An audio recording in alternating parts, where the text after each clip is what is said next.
Halo semuanya, perkenalkan kami dari Universitas Surabaya. Pada sesi bincang santai hari ini, kami akan membahas tentang salah satu desa di Nusa Tenggara Timur, yaitu Desa Detupinga yang belum mendapat aliran listrik. Sebelum kita mulai, perkenalkan nama saya Anastasia Rekar Wijaya dengan NNP 130322032 dan saya akan menjadi narator di sesi bincang santai pada hari ini. Selain itu, saya juga ditemani oleh 3 orang teman saya. Felicia Yosepin dengan NRP 130322002.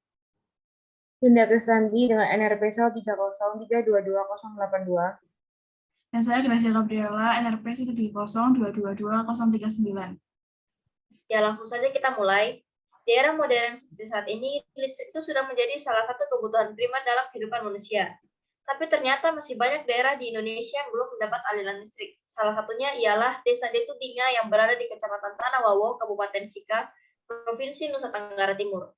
Kira-kira apa sih yang menjadi alasan desa tersebut belum mendapat aliran listrik? Jadi sebenarnya desa ini beberapa sudah menerima aliran listrik, tapi ada beberapa rumah yang belum menerima listrik karena kurangnya tiang penghantar listrik. Hal tersebut juga disebabkan karena letak rumahnya yang berjauhan. Apakah ada solusi yang dapat diberikan agar Desa Detupinga ini dapat teraliri listrik secara sepenuhnya? Ya, jadi dilihat dari letak geografisnya desa tersebut di perbukitan dan jaraknya terdekat dengan sumber air adalah 1,5 km. Jadi opsi yang dapat digunakan adalah dengan membangun PLTMH.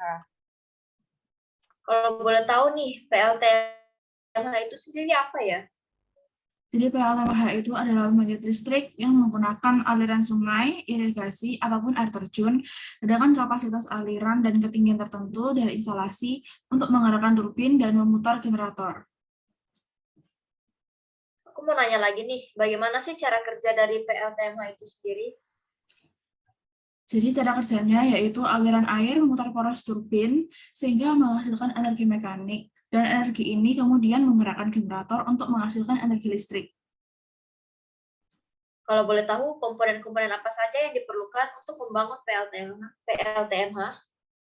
Secara umum, komponen yang diperlukan untuk membangun PLTMH yang pertama ada bendung, saringan atau sentrap, pipa pesat atau penstock, kutub utama atau main value atau bisa juga disebut sebagai inlet value, dan yang terakhir adalah powerhouse. PLTMH ini pasti punya kelebihan dan kekurangan nih. Boleh nggak sih dijelasin apa aja kelebihan sama kekurangannya? Jadi PLTMH ini kan singkatannya pembangkit listrik tenaga air mikrohidro. Jadi pembangkit listrik ini termasuk pembangkit listrik energi baru terbarukan. Jelas keunggulannya yang pertama, dia ramah lingkungan karena tidak menggunakan BBM. Dia ramah dengan ekosistem sungai karena tidak mengganggu transmigrasi ikan.